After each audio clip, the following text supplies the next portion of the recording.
Hello. Today we will be talking about why Congress should not reject the recently implemented arbitration agreement rule.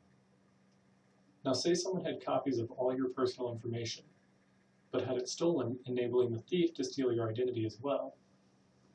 Would you seek legal action against them for not ensuring that this information was safe? Now instead of it being an individual that lost your information, it was a company. How would you even go about seeking legal action against them? Well, until September 18th, 2017, the company's service agreement outlining that when something like this happened, legal matters would go into arbitration rather than class action lawsuits. Arbitration is where the affected group dispute is resolved outside of the courts by a few arbitrators, who then decide the arbitrational award and how it's distributed amongst the affected group. Upon the new arbitration agreement rule by the Customer Financial Protection Bureau that went into effect on September 18th, companies could no longer default to arbitration if that was in their terms of service agreement. Being someone whose personal information was lost by Equifax during their recent security breach, I found myself spending a large amount of time researching this topic. I believe in order for customers whom have been affected by the financial institution, Congress should not reject the new arbitration rules set in place by the Bureau. Now for a quick overview of what we'll be covering, first we'll discuss the issues that led to the rule's creation. Then we're going to cover what the rule does to fix the issues that caused its creation in the first place. Now let's move on to where the rule came from. In the late 2000s, a financial crisis plagued the U.S. Many businesses had to close their doors since they could no longer afford to stay open. However, some companies were seen as too big to fail and received bailouts from the government.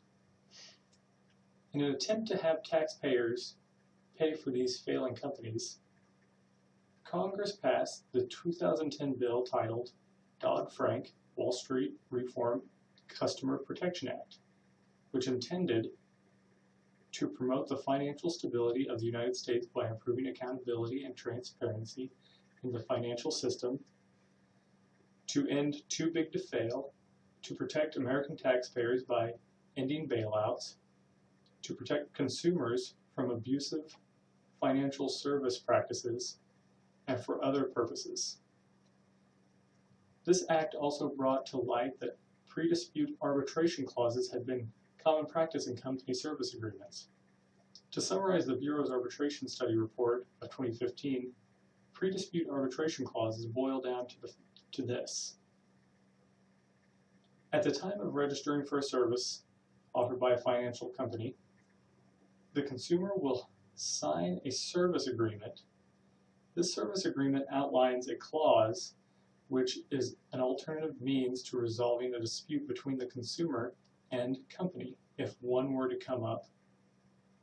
This clause allows the company to go directly into arbitration, which empowers an arbitrator and a company's lawyer to resolve the issues. An arbitrator is just a privately appointed individual who is not one of the disgruntled customers. This whole pre-dispute arbitration clause is what fueled the arbitration study done in accordance with the Dodd-Frank Act. It is this report that was requested by Congress that pushed the Bureau to make the arbitration agreement rule. Now that we know the problem, let us go over the solution.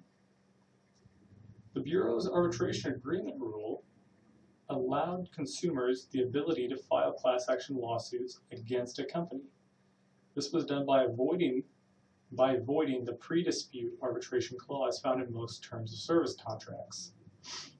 Now this might not sound like much of a solution, but let's go over the recent case where this clause took power away from the consumer.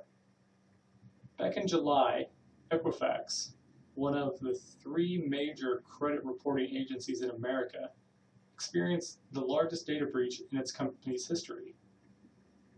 According to their own public statement in July, this data breach affected 143 million U.S. consumers. whose lost data consisted of their names, addresses, birthdays, social security numbers, and credit card numbers. Although it was only 209,000 consumers' credit card numbers that had actually been lost. Immediately, customers were very upset. Many started banding together. Some created websites that specifically outlined the steps needed to be taken in order to file a class action lawsuit with Equifax. This abruptly stopped, though, as it was found that Equifax had a pre-dispute arbitration clause in their agreements with every single customer. They were then able to go into private arbitration over this versus fighting a class action lawsuit versus all the unhappy consumers. However, this was stopped on September 18th due to the Bureau's arbitration agreement rule taking effect. This meant that Equifax's service agreement clause was void and the consumers would now be allowed to once again file a lawsuit. Then, as luck would have it, on October 24th, Congress voted to nullify the ruling that they had asked the Bureau to make. The reason for this, according to Gillian White's 2017 article, representatives and lobbyists for the financial industry have argued that arbitration is better for both companies and consumer because class action lawsuits can be time-consuming and expensive. However, the Bureau states that findings from their 2015 arbitration study reported to Congress that arbitration can be cumbersome and costly for customers as well. Richard Corday, the director of the Bureau, said that such clauses allow companies to avoid accountability by blocking group lawsuits and forcing people to go at it alone or give up. That covers the problem and the solution. Much progress has been made to take power away from the companies that were once believed to be too big to fail. Much more work can continue to be done to ensure that people remain in power, that companies can't get off the hook for being irresponsible. I propose that Congress should reevaluate the nullification and reinstate the arbitration agreement ruling. Much work had been done to get it to where it was by the previous members of Congress. The new members will hopefully, with time, see that the previous members have been correct. Giving consumers the right to take action will truly make a free economy free again.